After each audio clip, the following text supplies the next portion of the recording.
Hey everyone, how's it going? It's Swaybae, and today we are talking about the brand new 25.6 announcement, which is that buddies are coming back. I am so excited. We have so much to discuss. We've got some new buddies to talk about. Let's go.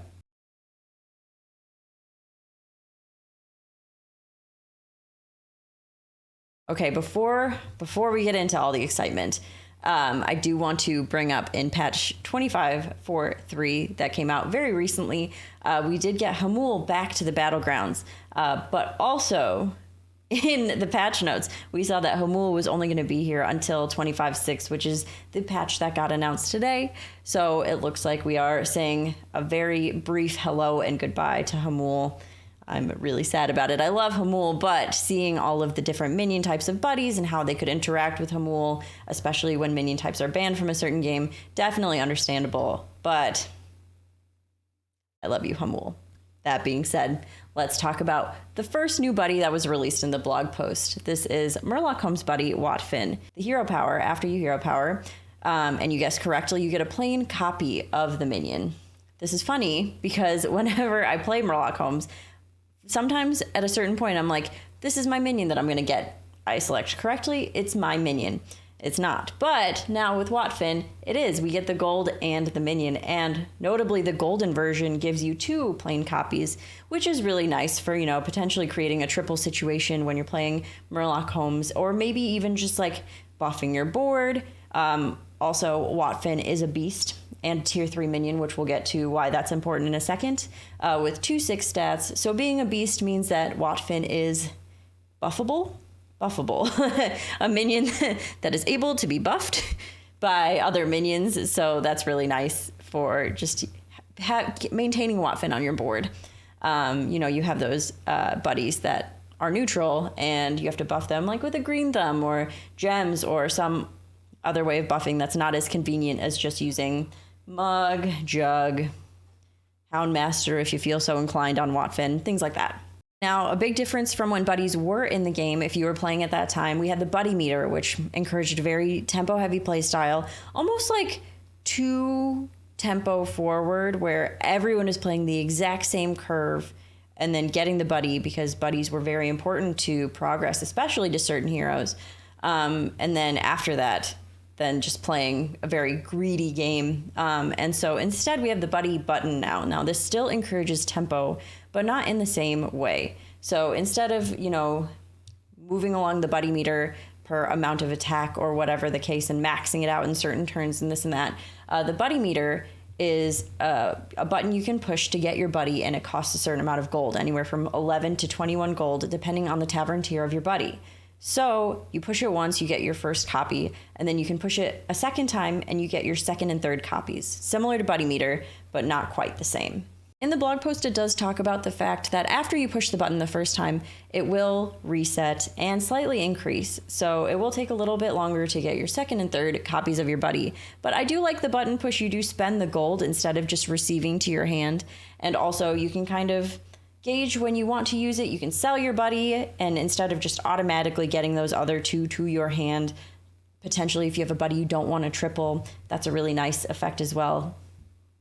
I don't know if I mentioned this earlier, but the way to make the cost reduce on your button is by winning or tying a combat, it goes down by 3 gold, and losing goes down by 2 gold. So even if you lose, even if you do take a little bit less of a tempo kind of situation, slightly greedier player like I am, you still make it go down by 2 gold, as opposed to 3 gold, which, you know, obviously you'll get your buddy a little bit quicker with that tempo.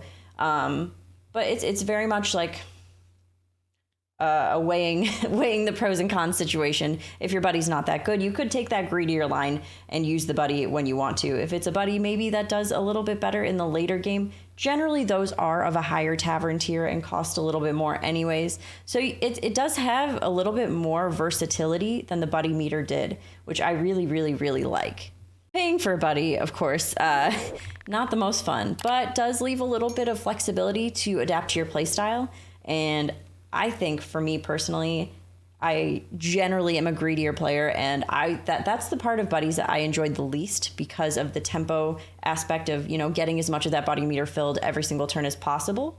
I think removing that will bring a lot more joy to buddies for me. This is a pretty short blog post. At the end, they just kind of brought up the fact that there was going to be a Twitter feed, which we are going to go through here with the new buddies. And also that the patch is going to come out next week with all of the updates and some patch notes. So we have that to look forward to as well. Oh, how could I forget? Also, if you play Constructed, it seems that there's going to be news about Hearthstone's next expansion as well next week. Ooh, interesting.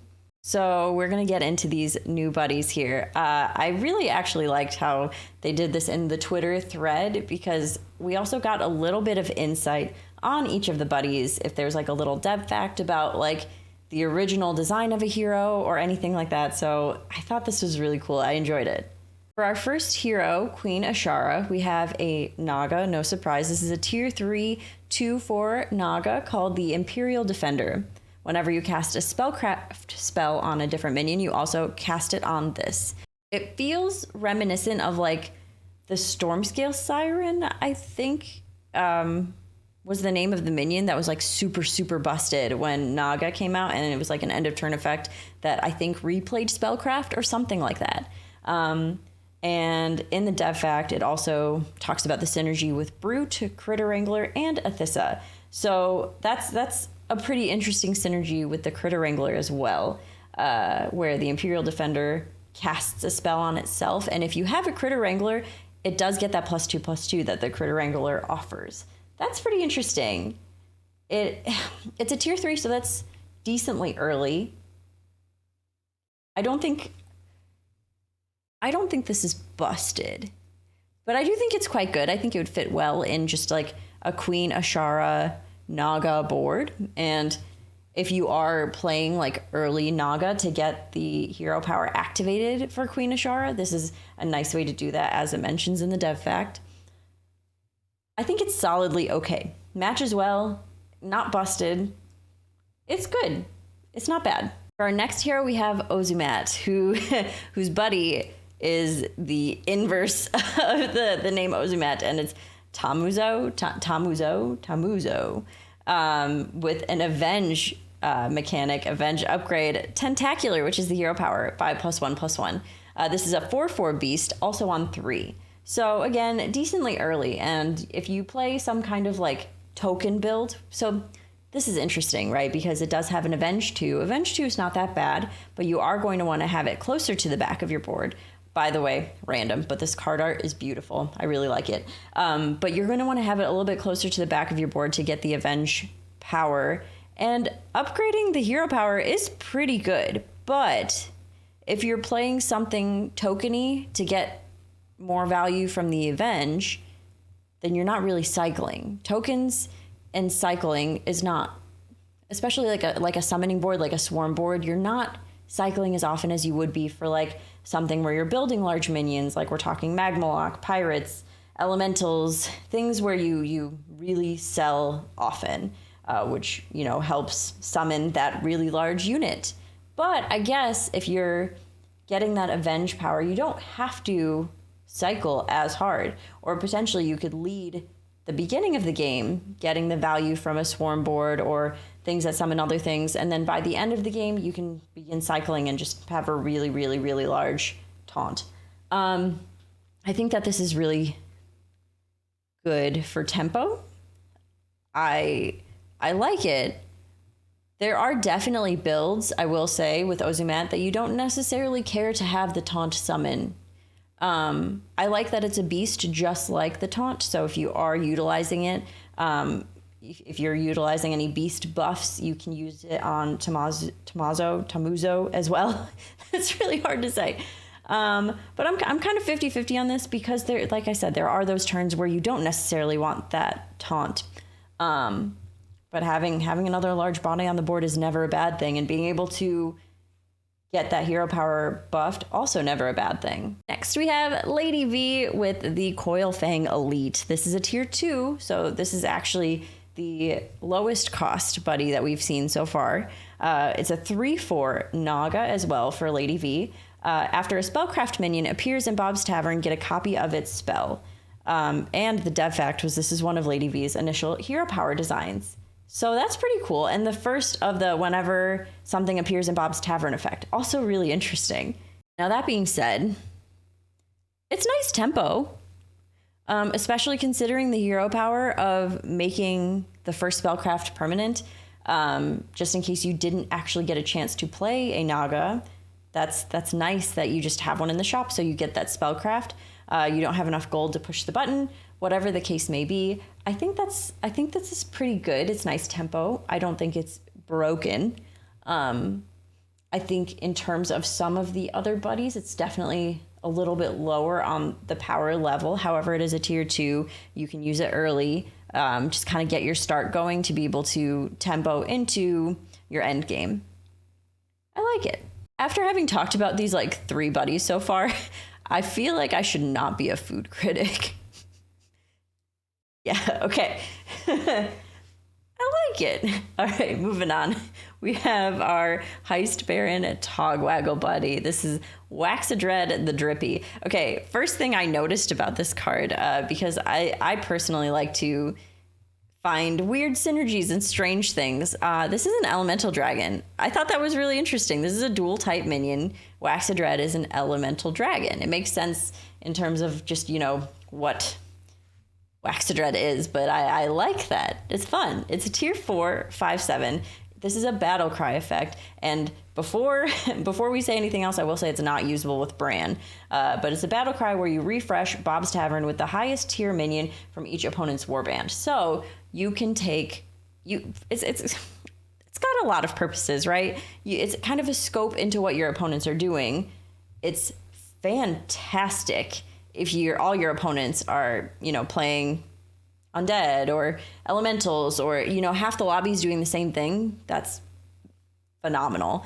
It is definitely a minion that you don't want to triple, because that's not really an effect that would triple well. So like after you use the first one, you're going to want to sell it. And then when you get the second, third ones, you're going to want to use them individually. I imagine it is a tier 4, so it is a little bit later in the game, but I imagine you're not going to want to play it super early. You're going to want to get as much value from it as you can. You want to greed that buddy to kind of, when you see your lobby start to spike, I feel like that's when you use Waxadread for Togwaggle. And then, of course, you push the button and you just take everyone's stuff.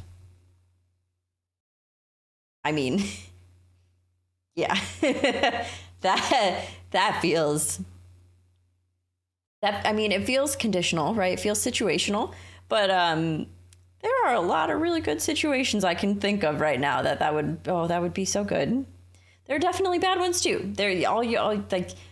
There could be some people that didn't find things fast enough. There could be, their highest tavern tier minion is like a Rivendare, for example, and that does not fit with anything.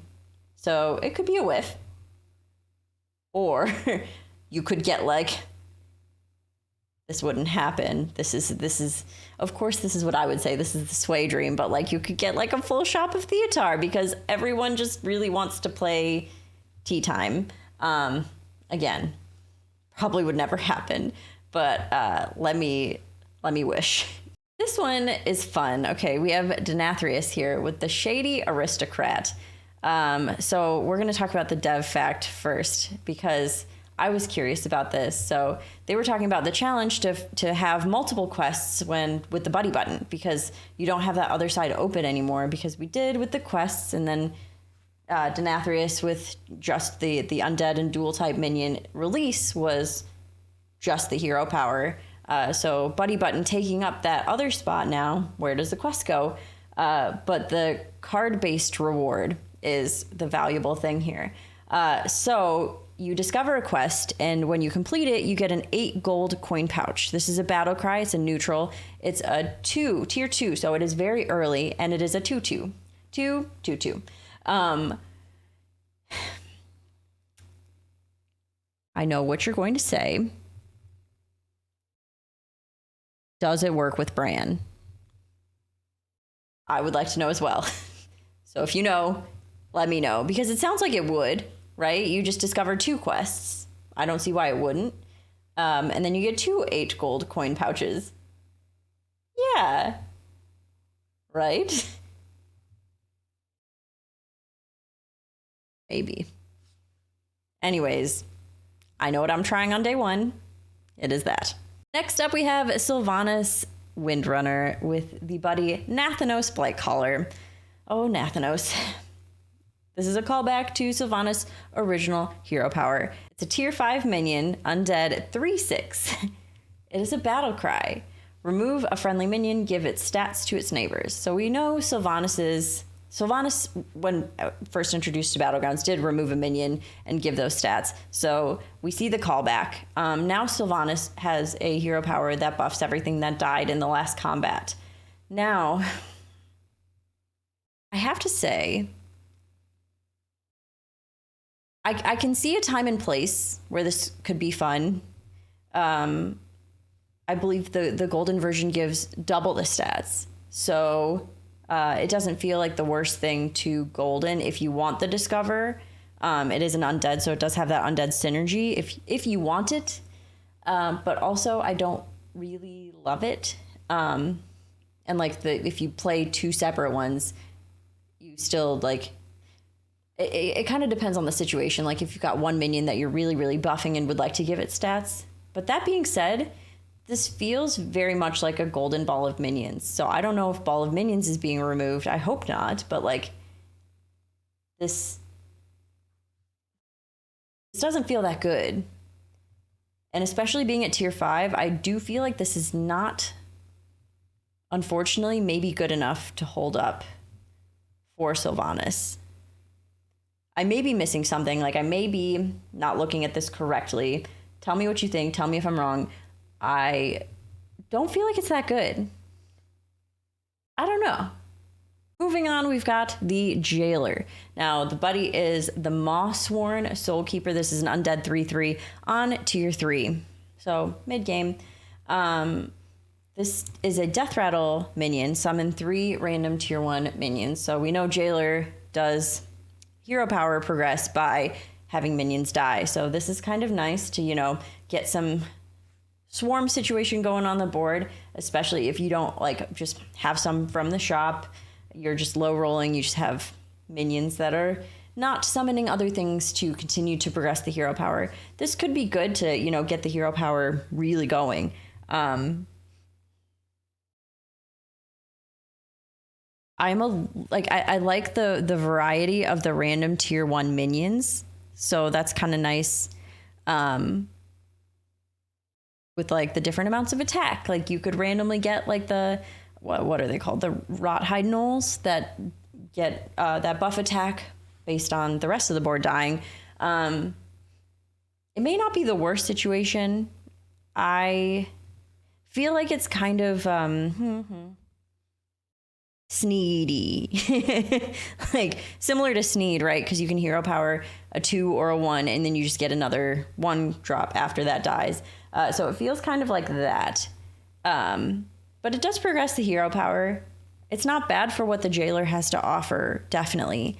I don't know that it can hold up tempo to other buddies, especially considering the fact that it is a tier 3. I feel like it would be really, really good on tier 2, and that would make me want to play or try to play the Jailer.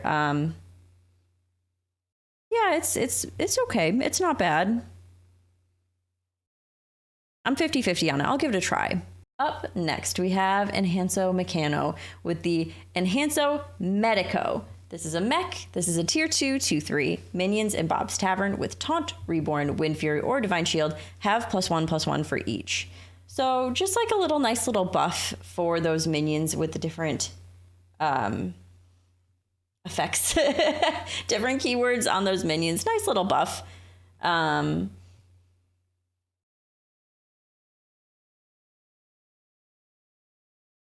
I think it's cute tempo.